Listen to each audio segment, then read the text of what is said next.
പേര് നീതു. ഞാൻ മുപ്പത്തിടം കളമശ്ശേരി മുപ്പത്തിടം ഇളവയെന്ന് വരുന്നു. ഞാൻ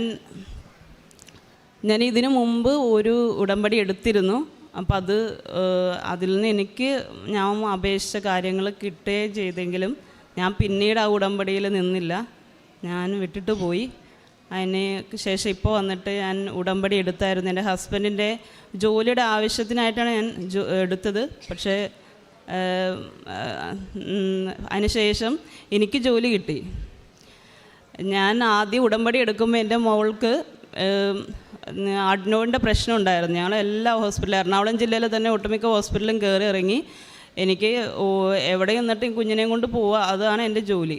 അപ്പോൾ അങ്ങനെ ആയിക്കഴിഞ്ഞ് കഴിഞ്ഞപ്പോഴേക്കും ഞാൻ ഇവിടെ വന്ന് ഉടമ്പടി എടുക്കുകയും കുഞ്ഞിൻ്റെ അസുഖം മാറുകയും ചെയ്തു. അതിനുശേഷം ഹസ്ബൻഡിനെ ജോലിയിൽ ബോണസ് ലഭിക്കാനായിട്ടും ജോലിയിൽ കയറ്റം കിട്ടാനൊക്കെ ആയിട്ട് ഞാനും പ്രാർത്ഥിച്ചായിരുന്നു. എനിക്ക് ഹസ്ബൻഡിന് ബോണസൊക്കെ കിട്ടി. പക്ഷേ ഞാൻ ചെയ്യുന്നത് ഇതെന്ന് വെച്ചിട്ടുണ്ടെങ്കിൽ കുറച്ച് കഴിഞ്ഞ് പ്രളയമൊക്കെ വന്നതിനപ്പോൾ ഞാനങ്ങ് വിട്ടു. എന്നിട്ട് ഞാൻ എൻ്റെ വഴിക്കങ്ങ് പോയി. കുഴപ്പമൊന്നുമില്ല, ഹസ്ബൻഡ് ജോലിയൊക്കെ ഉണ്ട്, അത്യാവശ്യം കുഴപ്പമില്ലാതെയൊക്കെ അങ്ങ് പോകുമായിരുന്നു. അത് കഴിഞ്ഞ് കുറച്ച് കഴിഞ്ഞപ്പോഴേക്കും ഹസ്ബൻഡിൻ്റെ ജോലി പോയി. പിന്നെ എനിക്ക് ഭയങ്കര പേടിയായിരുന്നു. അത് കഴിഞ്ഞ് ഹസ്ബൻഡ് തിരിച്ചു വന്ന് ഇപ്പോൾ 2.5 വർഷത്തോളമായി. ഞങ്ങൾ ഹസ്ബൻഡ് ജോലിക്ക് വേണ്ടിയിട്ട് ഒരുപാട് ട്രൈ ചെയ്തു.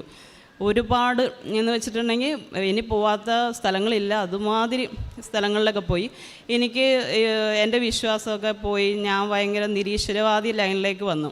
ഞാൻ എന്തെങ്കിലും പറയുമ്പോൾ ഹസ്ബൻഡിനോട് വരുമ്പോൾ നമ്മൾ പ്രാർത്ഥിച്ച് നടക്കില്ല എങ്ങനെ പറയും. എന്നിട്ട് അങ്ങനെ ആ രീതിയിലായി. പിന്നെ 2.5 വർഷമായല്ലോ, ഇനി രക്ഷയില്ല. സാമ്പത്തികമായിട്ടൊക്കെ വളരെ ബുദ്ധിമുട്ടിലായി. അപ്പോൾ ഞാൻ ഹസ്ബൻഡിനോട് പറഞ്ഞ് നമുക്ക് അന്നൊന്ന് കൃപാസനത്തിൽ പോകാം. അപ്പോൾ ഉടമ്പടി പക്ഷെ ഞാൻ എടുക്കില്ല. കാരണം എന്ന് വെച്ചിട്ടുണ്ടെങ്കിൽ ഒരു പ്രാവശ്യം മാതാവിനെ ഞാൻ പറ്റിച്ചതാണ്. അപ്പോൾ ഇനി മാതാവ് ഇവിടെ വന്നിട്ടുണ്ടെങ്കിൽ എന്നെ ഓടിച്ചിടും എന്ന് വിചാരിച്ച് ഞാൻ പറഞ്ഞു ഹസ്ബൻഡ് എടുത്തോ, ഞാൻ എടുക്കത്തില്ല. അപ്പോൾ ഹസ്ബൻഡ് പറഞ്ഞു ഞാനിങ്ങനെ ജോലിക്കൊക്കെ പോകല്ലേ, ഞാൻ എങ്ങനെ എടുക്കാനാ? ഞാൻ പറഞ്ഞു സാരമില്ല, മാതാവ് നോക്കിക്കോളും, പോയി എടുത്തോ. ഹസ്ബൻഡ് പറഞ്ഞു അതെങ്ങനെ ശരിയാവും, ഇനി ഇത് പോയി എടുത്താൽ മതി. ഞാൻ പേടിയായിട്ടാണ് ഇവിടെ വന്നു കഴിയുമ്പോൾ മാതാവ് എന്ത് പറയും, ഞാൻ പറ്റിച്ചിട്ട് പോയതല്ലേ. അങ്ങനെ എന്തെങ്കിലും ആയിക്കൊള്ളട്ടെ എന്ന് വിചാരിച്ചിട്ട് കുറേ ആലോചിച്ചൊക്കെ ഞാൻ ഹസ്ബൻഡും കൂടി ഇവിടെ വന്നു. കുട്ടികളുണ്ടായിരുന്നു, വന്നു കണ്ടിട്ടൊക്കെ പോയി. അപ്പോൾ ഞാൻ പോകാൻ നേരത്ത് ഒരു അപ്പച്ചൻ്റെ സാക്ഷ്യം കേട്ടായിരുന്നു. അപ്പച്ചൻ ഇവിടെ വന്നിട്ട് ഇതെന്തെങ്കിലും അപ്പച്ചൻ്റെ ആ ഒരു കാര്യം നടക്കുവാണെങ്കിൽ വന്നിട്ട് ഉടമ്പടി എടുക്കാമെന്നും പറഞ്ഞ് പോയി. പക്ഷെ നടന്നില്ല. ഉടമ്പടി എടുത്തതിന് ശേഷമാണ് നടന്നതെന്ന്. ഞാനിവിടെ വന്ന് പ്രാർത്ഥിച്ചത് തന്നെ, എൻ്റെ ഹസ്ബൻഡ് നല്ലൊരു ജോലി കിട്ടുവാണെങ്കിൽ ഞാൻ വന്ന് ഉടമ്പടി എടുക്കാം. ഞാൻ പോയി. മാതാവ് പക്ഷേ നമ്മൾ പറയുന്ന കേൾക്കാൻ നിൽക്കുമല്ലോ. മാതാവ് ഞാൻ പോയി, പക്ഷെ ഒന്നും നടന്നില്ല. ഞാൻ തിരിച്ച് പിന്നെയും ഇങ്ങനെ പ്രാർത്ഥിച്ചു, ഞാൻ വന്നിട്ട് വലിയൊന്നും നടന്നില്ലല്ലോ എന്ന്. പിന്നെ എനിക്ക് തോന്നി ഞാൻ വന്നാൽ നടന്നാലോ. അങ്ങനെ ഞാൻ വരാമെന്ന് പറഞ്ഞ ഹസ്ബൻഡിനോട് ആദ്യമായിട്ട് കുറേ നാളായിട്ട് പറയുന്നു പുള്ളിനോട് പോയി എടുക്കുന്നു. പിന്നെ ഞാൻ തന്നെ വിചാരിച്ചു ഞാൻ തന്നെ വരാം. അങ്ങനെ ഹസ്ബൻഡിനോട് പറഞ്ഞപ്പോൾ ഹസ്ബൻഡ് പറഞ്ഞു ഇനി തിരിച്ചു വരുമ്പോഴേക്കും ഈ പറഞ്ഞ കാര്യങ്ങൾ നടന്നില്ലെങ്കിൽ നിരീശ്വരവാദി ആകുമെന്ന് ചോദിച്ചു. ഞാൻ കുറച്ച് നേരം ആലോചിച്ചിട്ട് ഞാൻ പറഞ്ഞു ഇല്ല, ഞാൻ നിരീശ്വരവാദിയൊന്നും ആവില്ല. പക്ഷേ ഞാൻ വീട്ടിലിരുന്ന് ഫുൾ ടൈം നിരീശ്വരവാദം പറഞ്ഞുകൊണ്ടിരുന്നേച്ചേ. ദൈവം നമ്മളെ നോക്കത്തില്ല, കാണത്തില്ല, വെറുതെ പറയുവാണ്, നമ്മൾ അപേക്ഷകളൊന്നും നടക്കുമൊന്നുമില്ല, അങ്ങനെയൊക്കെ പറഞ്ഞുകൊണ്ടിരുന്നേച്ചാ. ഹസ്ബൻഡിനോട് മാത്രമല്ല എല്ലാവരോടും പറയും. എൻ്റെ അമ്മയെ വിളിക്കുമ്പോൾ ഞാൻ പറയും ഞാൻ പ്രാർത്ഥിക്കുന്നൊക്കെ ഉണ്ട്, ഇത് മതി. ഞാൻ ഫുൾ ടൈം ഡ്രാമ കാണും, മൂവി കാണും. ഞാൻ അങ്ങനെ വളരെ സന്തോഷത്തിൽ മൂവിയും ഡ്രാമയും കണ്ട് ഉറക്കമൊക്കെ കഴിഞ്ഞ് ഇങ്ങനെ ജീവിക്കും. എനിക്ക് ജോലി ചെയ്യാനായിട്ട് ഭയങ്കര മടിയാണ്. പുറത്ത് പോയി ജോലി ചെയ്യാനായിട്ട് പറയുമ്പോഴേക്കും ഞാനിങ്ങനെ കുട്ടികളുണ്ട്, കുട്ടികളുടെ കാര്യം അത് ഇതെന്നൊക്കെ പറഞ്ഞ് വയ്ക്കും. ഹസ്ബൻഡും പറയും എന്നാൽ ശരി ജോലിക്കൊന്നും പോകണ്ട എന്ന് പറയും. എനിക്ക് അടുത്ത് തന്നെ ഒരു ഗവൺമെൻറ് ഹോസ്പിറ്റലിൽ ജോലി കിട്ടിയായിരുന്നു. അതും ഞാൻ ഇതൊക്കെ പറഞ്ഞ് കളഞ്ഞു. പിന്നെ എനിക്ക് തോന്നി എനിക്ക് ജോലിക്ക് പോകണമെന്ന് തോന്നി, എന്നാലും മടി അങ്ങനെ നിന്നു. ഇവിടെ വന്ന് കഴിഞ്ഞപ്പോൾ ഉടമ്പടി എടുത്തു. എനിക്ക് വലിയതൊന്നുമില്ല, ഞാൻ ഉടമ്പടി എടുക്കുന്നു, ഹസ്ബൻഡിൻ്റെ കാര്യം മാത്രം. ഇവിടെ വന്ന് ഉടമ്പടിയിൽ ലാസ്റ്റ് 6ാമത്തെ വെറുതെ എഴുതി എനിക്കൊരു ജോലി വേണം. എന്നിട്ട് ഇവിടുന്ന് തിരിച്ചു പോയി കഴിഞ്ഞപ്പോഴും ഞാൻ പ്രാർത്ഥിച്ചുകൊണ്ടിരിക്കുമ്പോഴൊക്കെ ഞാൻ പറയും എല്ലാവർക്കും മാതാവ് എല്ലാവർക്കും ഒന്നും കൊടുക്കത്തില്ല, എന്നെ കാണുന്നൊന്നുമില്ല, എന്നെ കാണുന്നുണ്ടെങ്കിൽ മാതാവ് കൂടെ നടക്കുന്നു എന്ന് പറയുന്നു, ചിലരുടെ അടുത്തേക്ക് വരുന്നു എന്ന് പറയുന്നു. എനിക്കാണെങ്കിൽ ഒരു മണവും വരുന്നില്ല, മാതാവിനെയും കാണാൻ പറ്റുന്നില്ല, ഒന്നും ചെയ്യാൻ പറ്റുന്നില്ല. ഞാൻ ബൈബിളൊക്കെ വായിക്കണ്ടല്ലോ. പരാതികളായി. പിന്നെ കുറച്ച് ദിവസം കൂടി കഴിഞ്ഞപ്പോൾ പരാതികൾ മാറി, വിഷമം പറച്ചിലായി. പിന്നെ ഞാൻ പറഞ്ഞു എന്നെ കാണുന്നുണ്ടെങ്കിൽ പണ്ട് ഞാനിവിടെ ഇട്ടുകൊണ്ട് പോയതല്ലേ, അപ്പോൾ അതിൻ്റെ പരിഭവം വല്ലതാണെങ്കിലും എന്തുവാണെങ്കിലും എന്നോടൊന്ന് പറ, എന്നാലേ എനിക്ക് മനസ്സിലാവത്തുള്ളൂ. ഞാൻ ഇത് പറഞ്ഞ് പിന്നെ വിഷമമൊക്കെ പറഞ്ഞ് സങ്കടമൊക്കെ പറഞ്ഞ് കരച്ചിലും വെളായി. അത് കഴിഞ്ഞ് ഞാൻ വിട്ട് എൻ്റെ വഴിക്ക് നടക്കുവാണ്. പക്ഷേ ഞാൻ പ്രാർത്ഥനകൾ വിട്ടില്ല. രാവിലെ എഴുന്നേറ്റിട്ടുണ്ടെങ്കിൽ ഞാൻ പ്രാർത്ഥന കൊല്ലും, പള്ളിയിൽ പോകും. എന്തൊക്കെ വന്നാലും ഞാൻ ബൈബിൾ വായിക്കും, കൊന്ത ചൊല്ലും, എല്ലാം ചെയ്യും. ഞാൻ അവിടെ പോയി നിന്നിട്ട് ഇങ്ങനെ വർത്താനമൊക്കെ പറഞ്ഞിരിക്കും മാതാവിനോട്. അങ്ങനെ പോയി. അത് കഴിഞ്ഞപ്പോൾ പെട്ടെന്ന് എൻ്റെ ഒരു ഫ്രണ്ട് വിളിച്ചിട്ട് എന്നോട് പറഞ്ഞ് മെട്രോയിൽ ആളെ എടുക്കുന്നുണ്ട് എന്ന് പറഞ്ഞു. അപ്പം ഞാൻ പറഞ്ഞു ഞാനും വരുന്നുണ്ട്. അപ്പോൾ ഇതുവരെ ജോലിക്ക് പോകുമെന്ന് പറയുമ്പോൾ ഞാൻ മാറ്റി വെച്ചിരുന്ന ഞാനാണ്. ഞാൻ ജോലിക്ക് പോകാനായിട്ട് ആ മെട്രോയിൽ ഞാൻ ആപ്ലിക്കേഷൻ കൊടുക്കാൻ ഞാനും വരുന്നുണ്ടെന്ന് പറഞ്ഞു. അത് ഗവൺമെൻറ്റിൽ എൻ്റെ ഫ്രണ്ട്സൊക്കെ വർക്ക് ചെയ്യുന്നുണ്ട്. അപ്പം ഞാനിടയ്ക്ക് വിചാരിക്കും ഇവരൊക്കെ ഗവൺമെൻറ്റിലാണല്ലോ. ഞാൻ അങ്ങനെ മെട്രോ കൊണ്ട് കൊടുത്തു. പിന്നെ കുറച്ച് ദിവസം കഴിഞ്ഞപ്പോൾ തന്നെ എന്നെ വിളിച്ചപ്പോൾ എൻ്റെ കൂടെ ഉണ്ടായിരുന്ന ഫ്രണ്ടിനെ ഒന്നും വിളിച്ചില്ല, എന്നെ വിളിച്ചു. ഞാൻ പോയി അപ്ലൈ ചെയ്തു, എനിക്ക് കിട്ടി. ഞാൻ എല്ലാ കാര്യങ്ങളും വെക്കം നടന്നു. നല്ല സാലറിയിൽ, അതായത് 7 years ആയിട്ട് അവിടെ വർക്ക് ചെയ്യുന്നവരെക്കാളും കൂടുതൽ സാലറി എനിക്ക് അവിടെ ജോലി കിട്ടി. അതും ഇപ്പോൾ ഗവൺമെൻറ് സർവീസാണല്ലോ. അവിടെ ഞാൻ പ്ലാറ്റ്ഫോമിൽ എനിക്ക് വലിയ വർക്കൊന്നുമില്ല. എനിക്ക് ഭയങ്കര മടിയായതുകൊണ്ടായിരിക്കാം മാതാവ് അതേപോലെ തന്നെ വലിയ പണിയൊന്നുമില്ലാത്ത ഒരു സ്ഥലം തരുകയും ചെയ്തു, നല്ലൊരു സാലറിയും തന്നു. എന്നിട്ടിപ്പോൾ അത് കിട്ടിയെന്ന് അറിഞ്ഞപ്പോൾ എനിക്കാണെങ്കിൽ സന്തോഷം കൊണ്ട് പാടില്ല. ഇത്രയും ദിവസം മാതാവ് എനിക്ക് ഞാൻ ചെയ്യുന്ന കാര്യം ആരെങ്കിലും അറിയുമെന്ന് വിചാരിച്ചിട്ടുണ്ടല്ലോ. ഇവിടെ നിന്ന് ചെന്നതിനപ്പോൾ പത്രിക ഞാൻ ആ പള്ളി കൊണ്ട് വെച്ച് ഓടിക്കളഞ്ഞു. ആരെങ്കിലും ഞാൻ ഈ കൃപാസനത്തിൽ വന്നെന്ന് അറിയണ്ട എന്നും പറഞ്ഞിട്ട് ഞാൻ ഓടിക്കളഞ്ഞ് ഞാനാണ്. ഇപ്പം ഞാൻ എന്നിട്ട് ഇത് കിട്ടിയെന്ന് അറിഞ്ഞപ്പോൾ എന്താണെന്നറിയാൻ നമ്മൾ ഭയങ്കര സന്തോഷം. എനിക്ക് ഇരിക്കാൻ പറ്റുന്നില്ല, നിൽക്കാൻ പറ്റുന്നില്ല, ഒരു രക്ഷയില്ല. ഞാൻ ഓടി നടന്ന് എനിക്കൊരു ലോട്ടറി അടിച്ചാൽ പോലും ഞാൻ ഒരു മനുഷ്യനോട് പറയില്ല, എല്ലാം ഹൈഡ് ചെയ്യും. എന്നിട്ട് അറ്റെത്തുന്ന സമയം വരെ പറയുന്നു എനിക്ക് ഇത് കിട്ടിയതിൻ്റെ സന്തോഷമൊന്നുമല്ല, എനിക്ക് ഭയങ്കര സന്തോഷം. ഞാൻ ഇവിടെ വന്നിട്ട് മാതാവ് എന്നെ ഞാൻ പ്രാവശ്യം പറ്റിച്ചിട്ടും മാതാവ് എന്നെ കണ്ടു, എന്നെ കേട്ടു, എനിക്ക് ജോലി തന്നു. എനിക്ക് അതുമാത്രമല്ല, ഞാൻ ഉച്ചയ്ക്ക് നന്നായി കിടന്ന് ഉറങ്ങും. അതുകൊണ്ടാണെന്ന് അറിഞ്ഞൂടെ 2 മണി വരെ വർക്ക് ചെയ്താൽ മതി. അതും കൊള്ളാം, എല്ലാം കൊള്ളാം. അപ്പോൾ ഭയങ്കര സന്തോഷം. ഞാൻ നടക്കണ വഴി ഇരിക്കണ വഴിയൊക്കെ എല്ലാവരോടും പറയും. അതിന് ജോലി കിട്ടിക്കഴിഞ്ഞ് പിറ്റേ ദിവസം തന്നെ ഞാനിവിടെ വന്നു.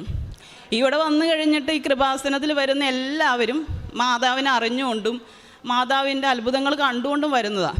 എന്നിട്ട് പോലും ഇരിക്കപ്പുറതില്ല, അത് ഇരുന്നോടത്തിരുന്ന് എനിക്കിങ്ങനെ ജോലി കിട്ടി, മാതാവിനെ കണ്ടു, ഞാനിപ്പോൾ നന്നായിട്ട് പ്രാർത്ഥിക്കുന്നു, പ്രാർത്ഥിച്ചാൽ നടക്കും എന്നും പറഞ്ഞാൽ ആ വശത്തിരുന്ന് വെച്ചാൽ എല്ലാവരോടും പറയാൻ തുടങ്ങി. എല്ലാവരും എന്നെ കേൾക്കും. ഞാൻ പറയും പ്രാർത്ഥിക്കും, നടക്കും, പ്രാർത്ഥിച്ചാൽ നടക്കും. കാരണം എന്ന് വെച്ചിട്ടുണ്ടെങ്കിൽ എനിക്ക് കിട്ടി, അപ്പോൾ നിങ്ങൾക്കും കിട്ടും. ഇത് തന്നെ പറയും. ബസ്സിൽ കയറിയാലും പറയും. അടുത്തിരിക്കുന്നവരൊക്കെ തോണ്ടി പറയാൻ തുടങ്ങി. കൃപാസന പത്രിക അവിടെ വെച്ചിട്ട് ഓടിക്കളഞ്ഞിരുന്ന ഞാൻ വീടുകളിൽ ഇറങ്ങി നടന്നുകൊണ്ട് എനിക്കിങ്ങനെ കിട്ടി, നിങ്ങളിത് വായിക്കണം, ഈ കൃപാസന പത്രിക വായിക്കണം, ഇത് സത്യമാണ്, എനിക്ക് കിട്ടിയേ പറ്റും എന്നും പറഞ്ഞുകൊണ്ട് പറയാത്തല്ല. ഇനി മുസ്ലിമോ ഹിന്ദു അങ്ങനെയൊന്നുമില്ല, എല്ലാവരോടും ഞാൻ ഇതിങ്ങനെ പ്രഘോഷിച്ച് നടക്കുക. എന്നിട്ടിപ്പോൾ ഫ്രണ്ട്സ് ആണെങ്കിലും എന്നെ കേൾക്കുന്നവരൊക്കെ ആണെങ്കിലും ഞങ്ങളും വരുന്നുണ്ടെന്നായി. ഇപ്പോൾ തന്നെ എന്നോട് ഒരുപാട് പേര് പറഞ്ഞ് ഞാൻ കൃപാസനത്തിലേക്ക് വരുവാണ്, എങ്ങനെ എന്താ എടുക്കേണ്ടതെന്നൊക്കെ. അതും പോരാഞ്ഞിട്ട് അപ്പുറം ഇപ്പുറമൊക്കെ ഉള്ളവരോട് വെറുതെ റൗട്ടിൽ കൂടി പോകണമെങ്കിൽ അവരോടും ഞാൻ പറയും കേൾക്കണം എന്ന് പറഞ്ഞിട്ടുണ്ട്, അവിടെ ഇതാണ് നല്ലതാണ്, വന്നം പ്രാർത്ഥിക്കണമെന്നൊക്കെ. ഇതുവരെ ഞാൻ പറഞ്ഞവരിൽ ആരും എനിക്ക് വേണ്ട, എനിക്ക് കേൾക്കാൻ ഇഷ്ടമില്ല എന്നും പറഞ്ഞ് പോയിട്ടുമില്ല കേട്ടോ. അത് കഴിഞ്ഞും ഞാൻ അതിനകത്തൊരു ഇത് വെച്ചിട്ടുണ്ടായിരുന്നു, എല്ലാവരോടും സ്നേഹത്തോട് പെരുമാറാൻ പറ്റണമെന്ന്. എനിക്ക് അതിനകത്ത് എല്ലാവരോടും ഞാൻ നല്ലോണം തന്നെ പെരുമാറണം. ചിലരോടൊക്കെ എനിക്ക് സങ്കടം വന്നാലും അവരോട് മുഷിപ്പൊന്നുമില്ല. എന്നാലും ഞാൻ അവിടെ നിന്ന് ചെന്ന് കഴിഞ്ഞ് കഴിഞ്ഞപ്പോഴേക്ക് കുറേ പ്രാവശ്യം അച്ഛൻ്റെ ഒരു പ്രസംഗം കേട്ടപ്പോൾ അച്ഛൻ പറഞ്ഞു നമ്മൾക്കും ഇഷ്ടമില്ലെങ്കിലും നമ്മൾ സംസാരിക്കണമെന്ന് പറഞ്ഞു. സംസാരിക്കായികയൊന്നുമില്ലെങ്കിലും എനിക്ക് പുള്ളിക്കാരത്തിനോട് ഇത്തിരി വിഷമം ഉണ്ടായിരുന്നു. ഞാൻ പുള്ളിക്കാരത്തിനെ കണ്ടപ്പോഴേക്കും പോയി കെട്ടിപ്പിടിച്ചു. ഞാൻ വിശേഷമൊക്കെ ചോദിച്ചു, വർത്താനമൊക്കെ പറഞ്ഞ് ഞാൻ വീട്ടിൽ വന്നു. പിന്നെ അത് കഴിഞ്ഞ് ഞാനൊരു ഹെൽപ്പ് ചെയ്തത് ഒരാൾക്ക്, അതൊരു ബുദ്ധിമുട്ടിലായി.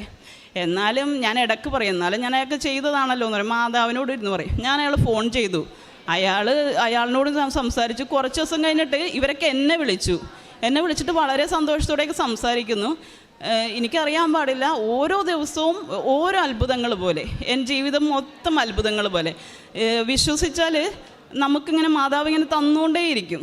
നമ്മൾ എന്ത് ചെയ്യണം, അല്ലെങ്കിൽ നമ്മൾ കുറേ വർഷം മുമ്പ് ആഗ്രഹിച്ചതാണെങ്കിൽ പോലും മാതാവ് തരാൻ തുടങ്ങി ഇങ്ങനെ തരും. ഒന്നേ ചെയ്യേണ്ടുള്ളൂ, നന്നായിട്ട് പ്രാർത്ഥിക്കുക, പ്രാർത്ഥന മുടക്കാതിരിക്കുക. ഞാൻ വൈകുന്നേരം 6 മണിയാകുമ്പോഴേക്കും മൺഡേയും സൺഡേയും ഞാൻ കുഞ്ഞിനെയും കൊണ്ട് സ്കേറ്റിങ്ങിന് പോകും.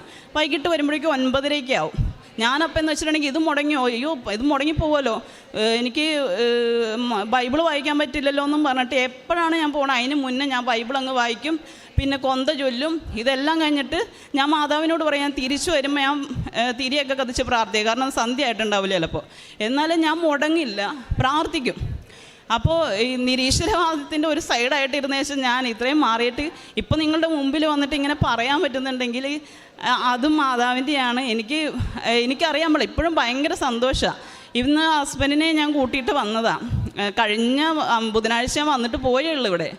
എനിക്ക് ഭയങ്കര സന്തോഷമായി. എസ്പെഷ്യലി അതിനകത്ത് ഞാനിങ്ങനെ പ്രാർത്ഥിക്കുമായിരുന്നു, ഒന്നും കിട്ടിയില്ലെങ്കിലും കുഴപ്പമില്ല, കഴിഞ്ഞ പ്രാവശ്യത്തെ പോലെ ഇവിടെ നിന്ന് പറ്റിച്ചിട്ട് പോകാൻ ഇടവരുത്തരുത്. ഒരു 90 ദിവസമെങ്കിലും ഒരു പ്രാവശ്യമെങ്കിലും പുതുക്കണ സമയമെങ്കിലും എനിക്കൊന്ന് വിശ്വാസമായിട്ട് ഇരിക്കാൻ. അങ്ങോട്ടും ഇങ്ങോട്ടും ഒരു വിശ്വാസം വേണമല്ലോ. അപ്പോൾ നമ്മളിപ്പോൾ ഒരു വീട് വാങ്ങിക്കുമ്പോൾ പോലും ഒരു കരാർ എഴുതത്തില്ലേ, ആ കരാറിൽ വിശ്വാസമായിട്ട് ഇരിക്കണമല്ലോ. അതുപോലെ എനിക്കൊന്ന് വിശ്വാസമായിട്ട് ഇരിക്കാൻ, അങ്ങോട്ടൊന്ന് വിശ്വാസത്തിലൊന്ന് നയിക്കാൻ എന്നെ പറ്റണേ എന്നും പറഞ്ഞിട്ട് ഞാൻ പ്രാർത്ഥിക്കുമായിരുന്നു. അപ്പോൾ എനിക്ക് മാതാവ് ഇന്ന് ഒരു സർവീസിൽ, ഗവൺമെൻറ് സർവീസിൽ തന്നെ എനിക്കിഷ്ടമുള്ള ഒരു ജോലി തന്നെ എനിക്ക് തന്നു. അതല്ലാതെ ഒരുപാട് അനുഗ്രഹങ്ങൾ തന്നു. ഈ ഒരു മാസമായിട്ടുള്ളൂ ഞാൻ എടുത്തിട്ട്, ഈ 16 വരുമ്പോൾ ഒരു മാസമേ ആയിട്ടുള്ളൂ. അതിനുള്ളിൽ എങ്ങനെ ഇതെല്ലാം നടന്നു എന്ന് പോലും എനിക്ക് അത്ഭുതമാണ്. ഞാനിന്ന് കൃപാസനത്തിൽ പേപ്പർ പള്ളിയിൽ വെച്ച് ഓടിപ്പോയ ഞാൻ ഇന്ന് ഈ ഇവിടെ നിന്നിട്ട് ലോകം മുഴുവൻ കാണുന്ന രീതിയിൽ ഇവിടെ നിന്നിട്ട് ഈ സന്നിധിയിൽ എനിക്ക് പറയാൻ എന്നെ അനുഗ്രഹിച്ച മാതാവിന് ഒരുപാട് നന്ദി.